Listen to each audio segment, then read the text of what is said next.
How many times we mentioned measurement today? We've mentioned measurement many times. And people have asked about how to demonstrate success. Well, clearly, measurement is a key part of that. If you need to get backing within an organisation, you've got to be able to prove what you're doing. Our speaker is the author of the IWFM's Energy Benchmarking Guidance Note, and he was also part of the group that produced the new Environmental Good Practice in FM, recently published by Construction Industry Research Association. Please welcome from BAM FM, Reid Cunningham. Demonstrating success. Well, first of all, this morning's been really interesting, I think, talking about sustainability in its widest definition and scope is important. What I'm going to be talking about just now, sort of picking up the springboard a little bit from Chris and the SFMI and developing the discussion from the social value piece we were talking about this morning, is more about carbon. And I think that kind of segues into the afternoon a little bit more. I'm not discounting social value and its part in sustainability, but just for this section, focusing a little bit more on carbon. And to demonstrate success with carbon, we really need to understand where we're starting from, the effect of the projects and the plans and the things we implement to measure that success and see the results of it, and then replan and consider the next projects. Yeah, it's not unusual that in any management function you can't really make good decisions without good data and without any information. In fact, the opposite's true, actually, or the counter's true. If you don't have information, then how are you intending ever to make a good decision? So measuring success, the challenge is going to be how we really get some data that is useful to us. And eventually also, I'm not even going to come to this until towards the end, but how we might use data consistently across our industry so that we can actually kind of compare one another's progress. And also maybe for sometimes our customers and our clients and maybe society to also understand when we tell them about carbon savings, they understand what we're talking about. And again, it's got some level of consistency about it. So it's very important for all those reasons. And I'll come back to the consistency a bit later on, because data's so disruptive, isn't it? We just think we've got a little bit of consistency, and then that rug gets pulled from under our feet with a whole new bit of data that no one had before. Suddenly everyone's got availability or access to that. So this is a very much a moving piece here, I think, which is reasonably interesting. I'm trying to make it right. Okay, so let's go on to the first slide. That's enough about that. So I was kind of expecting, because I was going to be on a bit later, that we might have spoken about scope 1, 2, and 3 before now.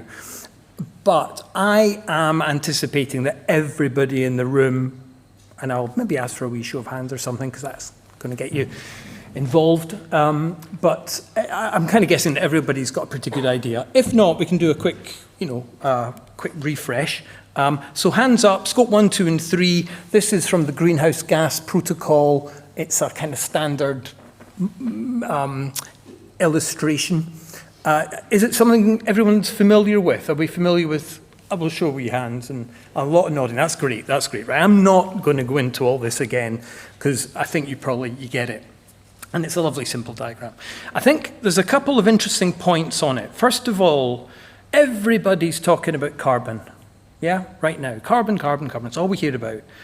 There's a whole lot of other gases up there, the greenhouse gases. Some of them are thousands of times more harmful to the environment than carbon. Just a fact. But we don't really focus on those. The CFCs or the CFCs you'll remember from the 80s, we always have t-shirts, get rid of CFCs. HCFCs now, terribly, terribly harmful. But we contain them, we manage them. In our industry, in the FM industry, we've got strict protocols and inventories for the control of those. And Carbon's a different beast altogether. Its volume is so massive in our society, in global society, that it does warrant focus. But it is interesting and it's noteworthy that there are these other gases there. And I wouldn't hold my breath before somebody starts saying we need to start measuring 1 or 2 or 3 of them, particularly things like the nitrous oxide, mostly coming from combustion. But again, just something to be aware of. It might be something we need to start collecting some data about eventually. The other interesting thing about this diagram is the upstream, the reporting company, and the downstream piece. It kind of sits at the bottom. It's easily ignored, yeah. But holy moly, that's important. That is really, really important. And when we come to some of the measurement that Chris started to talk about earlier, that I'll come on to as well, that is going to be the big game changer and where the big challenge is actually going to be. Because scope 1 is really, well, I'll come on to the scopes in a minute. It's kind of easy. Scope 2 is kind of easy. Scope 3, it's not. So I had a little kind of sitting there in my spare room, like somebody else was saying earlier, thinking about where does all this data come from? Where do we get this stuff? And it's not too difficult to contemplate where scope 1 and scope 2 are coming from. What's interesting, again, in this piece about data is how we've got to where we are today. And actually, the amount of bad practice that I still witness out there in kind of in our customers, I suppose, the people I come across. And it's not universal, but you'll maybe I'll do another wee show of hands. Do you all remember when we used to have somebody in our organizations that would go around and read the meters every month? Yeah, do we remember that? Hands up, yeah, it's okay. Maybe the older generation remember that. Okay, the young ones, you might not remember this, but that's what we did. And no one in the world was happier than me, because I used to send lots of teams out and they would go around buildings that we operated and they would take an electricity reading, a gas reading and a water reading. And every year I had 36 pieces of data that normally had quite a nice profile to them, a winter and a summer profile. And schools, you could see term time, you could see holiday time. Just in August, everything was down. It was great. And I was so happy because it was easy. I could plot, well, even I could plot a little graph and say to the customer, this is marvelous. Everything is working like we expect. And then someone said, Reid, do you know what we should do? We should put in some AMR. It's like remote meters that send you data every half hour. I said, wow, that'd be incredible. And we did that. And holy moly, I now get 5.25 million bits of data. Yeah, my Excel's broken. It's absolutely mangled. And luckily, we've got some clever people that know how to use databases, and there's all sorts of lovely tools have come along in that data revolution in the last 10 years to help us manage this data meaningfully. And I've probably told the story before, and 1 or 2 of you might have heard it before, but there was this moment when we started looking at half-hour data for buildings that we had monthly data for before. And I called it Night at the Museum. That was my exclamation. So you can tell how recent this is. Yeah, this isn't, a long time ago. This is that recent. But stuff was happening in a school in the middle of the night. At midnight, the electricity meter started spinning. Sometimes at 2, 3 o'clock in the morning, a water meter would start spinning. There's nobody in it. It's a school. What was going on? It allowed us an enormous opportunity, insight, if you like, to go and start investigating stuff that just had not been visible until we had the data. Back to the data. You can't do stuff without data. So we discovered that there was some ovens, and I'm going into anecdotes now, I probably don't have time for that, but we discovered there were some ovens where the time clock was set to come on, but the time to come on was 0000. So at midnight, ovens were coming on, and after an hour or so, they would go off again. So in the morning, they were cool, nobody ever knew. That stuff could have gone on forever. No one ever knew. We had rainwater harvesting systems that, if it rained heavily, it was in Scotland, so if it rained heavily, it happens a lot, they sort of hit a override thing and emptied themselves and then started refilling through the metered water supply. So it was just a defect needed fixed. But again, no one knew, because when you came in the morning, all the tanks are full. So the data became very valuable to us. Now, to this day, I'm going around property and doing energy audits.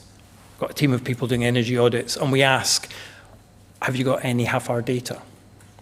And the number of blank looks I get, and this is 2022, yeah? The blank looks I get would surprise you. It's almost everyone. And I think they don't often realize actually how much half-hour data they do have, because most systems over a certain size will automatically record half-hour data through their electrical meter alone. And actually, as a customer, they're paying for that to be collected and stored somewhere. They're just not necessarily receiving it themselves, but they can have that for free. Well, they've already paid for it in their meter charge. But it's very simple to get gas and water meter data, half-hour data, and even lots of sub-meter data. It's cheap as chips. It's fabulous stuff, and it's invaluable. We can easily predict 5 or 10% carbon saving, gas and electricity, typically scope 1, scope 2, just by having access to that kind of data. And I'm not going to bang on about it, but it's an example of how something recently, in living memory, I actually remember faxes and everything, but well, talk to me about that lunchtime if you're interested. Scope 3, holy crap, that's different. That's really much more difficult. We don't have a meter for this stuff. Yeah, and we'll come back to that in a wee minute. So I'm just going to then quickly, I'm not going to get into a debate right now. We can have a debate afterwards if you like. I'm not going to get into a debate about what's carbon neutral and what's net zero and all this stuff. But everybody wants to talk about net zero, and I'm not quite sure they really mean that yet. Maybe we just, walk before we start running. I'm going to come back to that, but first, let's think about carbon neutral. So carbon neutral tends to be focusing on scope 1 and 2 with maybe a bit of an option to include certain items of scope 3. So we might include some business travel, some stuff that's reasonably attainable information. And it's interesting that information could be sort of using indices, maybe standard indices for rail travel or standard indices for flights air travel, rail travel maybe. And air travel, getting myself mixed up, air travel and rail travel. Or maybe you could actually be receiving from the carriers actual carbon data for certain journeys. That would be much better, wouldn't it? But we need to work out that stuff. What are we going to use as an industry? Real data or some indices? I don't think we know. Here is an example where some customers or some clients, some organizations, let's leave it at that, have said, well, we can just offset everything, be carbon neutral. You go, well, actually, that's a pretty good start. And actually, there's nothing stopping us all doing that. But it's not the intent of carbon neutrality, and it's certainly not the intent of net zero. And one of the reasons why we won't just carry on like that is that carbon offsetting is probably going to come under higher and higher demand and become more and more expensive. So actually, there'll probably become an economic argument to say, well, let's actually have this cascading carbon diagram below rather than just offset the least we can. But that's the intent of the guidance anyway. So in the lower diagram there, what you can see is if you like, a waterfall diagram, and this is becoming quite a standard tool for measuring a carbon neutral plan and carbon neutral progress, but it all requires data, yeah? So we're still thinking about measurement. The first example there is, and I'll put my glasses on here, demand reduction. So that might be, like I was saying, the efficiencies that you can get from having better data. It might be then deciding that you're going to do an LED project. What's interesting about this is it'll always be site-specific. Yeah, it's going to vary a lot between organisations and how they occupy buildings and what those buildings and how those buildings perform. The next one here, on-site renewables. You know, is there a possibility for, recently we were even doing CHP units, that's not so fashionable just now, it burns a lot of gas, but maybe PV panels, ground or roof-based, maybe even in a car park, that kind of thing. Asset electrification, so that's the decarbonisation of heat quite often, not necessarily always, but quite often. Examples of that, heat pumps and things that where people are thinking of installing instead of gas-fired boilers. And again, very site-specific, it will change. The renewable power piece is, it's maybe not described very well there, but that's when you're maybe going out there in the marketplace and selecting a accredited zero carbon grid energy supply, yeah? And that can count for a lot. There's mixed opinions about whether or not that is really valid. I think most of us are kind of thinking, well, it's pretty good. But I think in the net zero world, which we'll come on to later, it's kind of frowned on a little bit because actually, unless you're really generating it and using it, you're just buying power from the grid that's kind of offsetting some power that came from a renewable source. So, you know, I get it. But every little bit at this early stage helps. Finally, we can think about alternative fuels, you know, and this is maybe somewhere off in the future when we're thinking about the 2030s and 2040s, but that could be hydrogen and sources of energy like that. And then finally, what we're doing is leaving what might be left over as a carbon offsetting. And of course, if the on-site renewables is much greater, then you might find that carbon offsetting going negative because actually you've done really well. That'd be a good place to be. So I'm just going to spoil all of that for a moment because all of that Scope 1 and 2 stuff is based on CO2 indices published by Ofgem. And actually, that whole piece is a massive assumption. So it's really interesting, but out there, well, if I rewind for a moment, what Ofgem are doing is they're kind of calculating all the carbon that was emitted in generating electricity for the UK.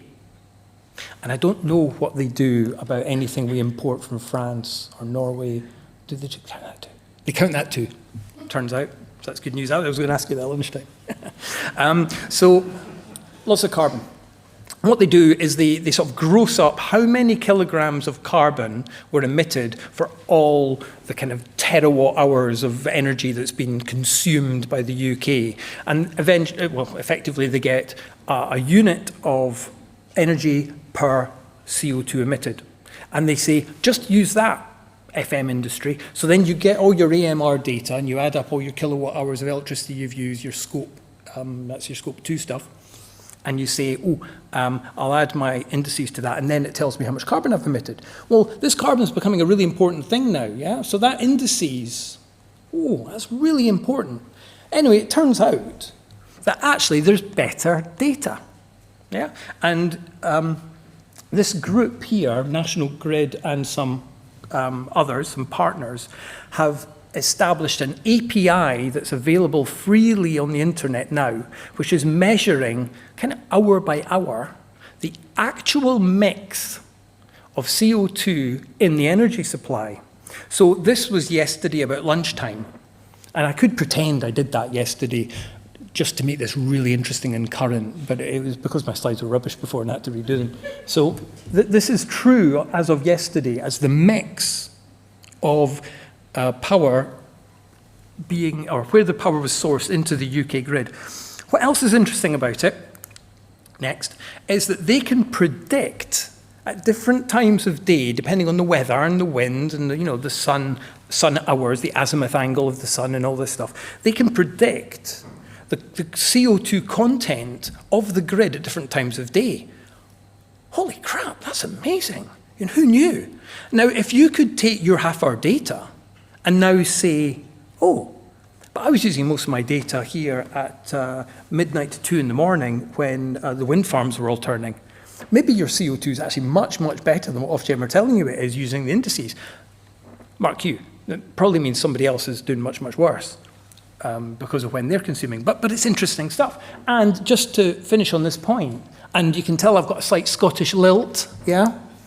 So, hey-ho, look at that. Scotland's knocking it out of the park. So this is actually the forecast carbon intensity, also from yesterday. And what you can see is that effectively the index of CO2 per unit of power is extremely low. You can kind of guess, in the north, in Scotland and the northeast, northwest, there's lots of wind, there's lots of hydro, there's lots of stuff going on. You know, we're recovering some quite good green energy up there. And down at East Midlands, you know, it's a bit of a car crash. So, my point here is that I think quite soon, somebody's going to say, never mind this off-gem index, I've actually got better data. And that'll be really interesting, because when someone does that, they might say, well, look, I'm based in Scotland, and I'm going to take advantage of the fact that I'm almost getting zero carbon electricity supply. And never mind you in the East Midlands, you know, you're on your own, mate. That would be really interesting, because it's going to break ranks with the convention.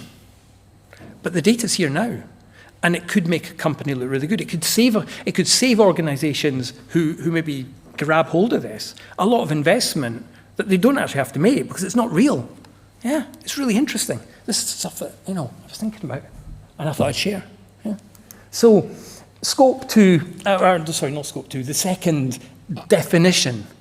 And I'm not going to go on about this because I suppose the reason I wanted to pull up a net zero slide was because everybody's talking about net zero, and I think they're getting it a bit confused with carbon neutral. Hands up if you agree. Or I'll tell you what, maybe I'll explain, then you can put your hands up because you maybe, not everyone might think about it. But what's interesting about net zero, from the point of view of the science-based target, so I would say this is the gold standard of net zero, okay? And actually, carbon neutral, people are kind of loosely talking about that like it's net zero, and it does get called net zero. But it's probably not net zero. There's a lot of definitions, you know, and there's a lot of guidance, and there's a lot of different ideas. And science-based targets are probably the gold standard of what is net zero. And what's interesting here, you'll see, is they've got a timeline to it. They've got kind of immediate action that has to meet a certain target before 2030. They've got then their long-term action, which has to achieve a target by 2050. The whole thing has to be planned around aligning with the 1.5 degree emissions pathway that was agreed in Glasgow last year. And the most interesting piece for maybe us in this room, the most immediate challenge for us in the room, I think, is that boundary. Scope 1, okay, with some of the data we've talked about, with the AMR, yeah, we can do it. Scope 2, same again, but it's Scope 3. They're not messing around, yeah, Scope 3. And everybody who's waving a flag, we're going to be net zero by 2030, I worry about that claim, because net zero actually isn't a 2030 plan, it's a 2050 plan. There's a lot more to it, and Scope 3 is part of it. And this whole understanding upstream and downstream, everything your supplier is doing to bring products and services to you, and everything you are then doing with the product and service downstream, including the end of life of that product, that's just huge, isn't it? Is it just me? No? That's huge. So, this is why Chris and I, here's a nice one before we go on. I did this one myself. It's illustrative. Don't measure it, although it's a measurement piece I'm talking about. But, you know, Scope 1 and 2, let's knock it out of the park. Scope 3 it can be huge, and I think a few European companies have started really trying to understand Scope 3 yet. They're maybe not measuring it accurately, but they're trying to get a feel for it. And they're saying it could be 90% of their carbon emissions in Scope 3. And that's the hard stuff. Oh, wow. You know, it's a mountain or an iceberg.